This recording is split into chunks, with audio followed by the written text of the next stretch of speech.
रात के 2 बजे हैं। अंधेरा इतना कि खुद की सांसें भी दिखाई दे रही हैं। प्रिया ब्रिज की रेलिंग पर चढ़ती है। नीचे गहरी खाई, पानी की आवाज भी नहीं सुनाई देती। उसका कैमरा उसकी कार के बोनट पर लगा है, रिकॉर्डिंग चालू। प्रिया, आज मैं ये वीडियो शूट करूंगी और ये पूरी तरह से एक प्रैंक है।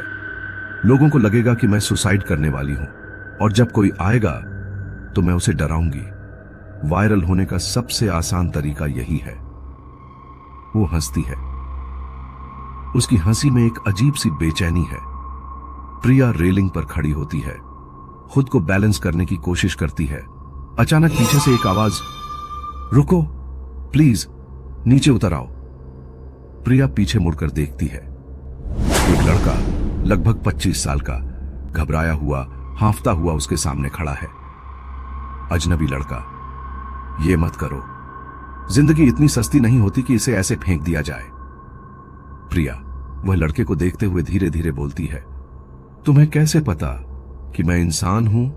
क्या पता मैं कुछ और हूं? लड़का थोड़ा पीछे हटता है। उसके चेहरे पर असली डर है। अजनबी लड़का, मुझे पता है कि तुम इंसान हो, लेकिन जो तुम कर रही हो वह इंसानियत नहीं है। देखो, मैंने यहां कुछ देखा है, कुछ ऐसा जिसे भूलना आसान नहीं, और मैं नहीं चाहता कि तुम भी उसी का हिस्सा बन जाओ। प्रिया उसके डर का मजा लेते हुए, अच्छा, तुमने क्या देखा? लड़का, क्या तुम एक कहानी सुनना चाहोगी?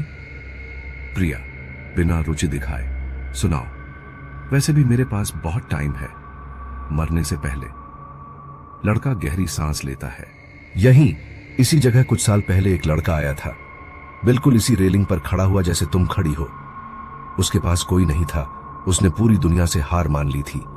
घंटों यहीं खड़ा रहा, रोता रहा, चीखता रहा, लेकिन उसकी आवाज सुनने वाला कोई नहीं था। प्रिया थोड़ी देर चुप हो जाती है। लड़का, फिर उसने छलांग लगाई और वह मर गया। प्रिया ओवर एक्टिंग करते हुए, ओह क्या सैड स्टोरी है, वायरल कंटेंट लग रहा है। लड़का, जिंदगी से भागने में सिर्फ एक छलांग लगती है, पर उसके बाद जो सफर शुरू होता है वह बहुत लंबा होता है। प्रिया की आंखें सिकुड़ जाती हैं। लड़का आगे बोलता है, जब तुम मर जाते हो तो तुम नहीं मरते, यह शरीर मरता है। तुम्हारी आत्मा यहीं अटक जाती है जब तक तुम्हारी असली आयु पूरी नहीं होती। इंसान की मौत आसान है, मगर उसके बाद भटकना सबसे मुश्किल। प्रिया पहली बार असहज महसूस करती है। प्रिया गंभीर आवाज में, तुम कौन हो? लड़का मुस्कुराता है, अजीब, अस्वाभाविक, ठंडी मुस्कान। अजनबी लड़का, बस कोई जो नहीं चाहता कि तुम वही गलती करो। प्रिया जल्दी से रेलिंग से उतर जाती है। प्रिया, रिलैक्स होके, मैं सुसाइड करने नहीं वाली थी, मैं एक वीडियो शूट कर रही थी, बस एक प्रैंक था, तुम बेवजह ड्रामा कर रहे हो। लड़का चुप रहता है। प्रिया कार के पास जाती है। प्रिया, देखो कैमरा लगा है, मैं तुम्हें दिखाती हूं, तुम बेकार में टेंशन ले रहे हो। वह कार का दरवाजा खोलती है, कैमरा निकालती है, वापस मुड़ती है, लेकिन लड़का गायब। चारों तरफ सिर्फ अंधेरा। प्रिया की सांसें अटक जाती हैं। प्रिया तुरंत चिल्लाकर, ओए सुनो, कहां गए? हेलो, मजाक मत करो। कोई जवाब नहीं, सड़क पूरी सुनसान। प्रिया कैमरा ऑन करती है और फुटेज देखने लगती है। कैमरे की स्क्रीन पर वह खुद दिखाई देती है। वह वीडियो में क्लियरली लड़के से बात कर रही है, पर फुटेज में दूसरा लड़का कहीं नहीं है, सिर्फ प्रिया अकेली हवा में बात करते हुए। प्रिया के हाथ कांपते हैं। प्रिया, नहीं, ये कैसे हो सकता है? उसका चेहरा पीला पड़ जाता है। वह फिर से फुटेज पीछे करती है। फिर वह बोल रही है, तुम्हें पता है कि लड़का यहां मरा था, लेकिन वीडियो में वह अकेली है। लड़के की आवाज भी नहीं, सिर्फ उसकी आवाज, जैसे वह खुद से बात कर रही हो। प्रिया का शरीर सुन्न, उसकी सांसें तेज हो जाती हैं।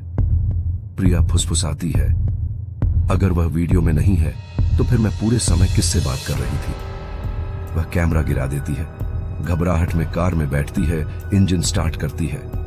प्रिया कार चलाते हुए खुद से बात करती है।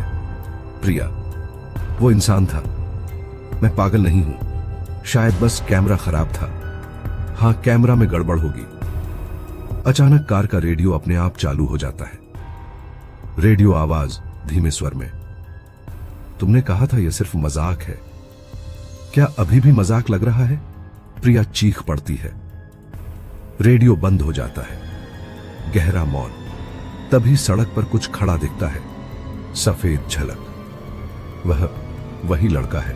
अचानक कार के सामने प्रिया ब्रेक लगाती है, कार घूमती है और सड़क के बीचों बीच रुक जाती है। लड़का बिल्कुल कार के सामने खड़ा है, अजनबी लड़का, धीमे ठंडे स्वर में, तुमने कहा था तुम्हें वायरल होना है, अब हो जाओ। प्रिया के साथ आगे क्या होने वाला है, पूरी स्टोरी को देखने के लिए कमेंट करो पार्ट 2। आप सोच रहे होंगे ये सब सिर्फ एक स्टोरी थी, लेकिन डर कभी सिर्फ कहानी नहीं होता। कभी कभी जो चीजें आप कल्पना करते हैं वे आपके साथ घर तक चली आती हैं। अगर आपको अभी लगा हो कि किसी ने आपकी गर्दन के पीछे फूंक मारी है, या आपको ऐसा महसूस हो रहा हो कि कोई आपको देख रहा है, तो घबराइए मत, वो बस सुन रहा है। आप अभी रियल टॉक हॉरर पॉडकास्ट पर हैं, जहां कहानियां नहीं सच्चाइयां सुनाई जाती हैं, और एक बार सुनने के बाद वापस जाना मुश्किल हो जाता है। अगर आप चाहते हैं कि डर आप तक फिर पहुंचे, तो वीडियो को लाइक करें और चैनल को सब्सक्राइब कर दें, क्योंकि अगली रात अगली कहानी शायद आपके नोटिफिकेशन में आए। और याद रखना, सब्सक्राइब करने के बाद अगर आपके कमरे की लाइट अपने आप झपके, तो वो हम नहीं हैं। रियल टॉक हॉरर पॉडकास्ट, डर से मत भागो, उसे सुनो।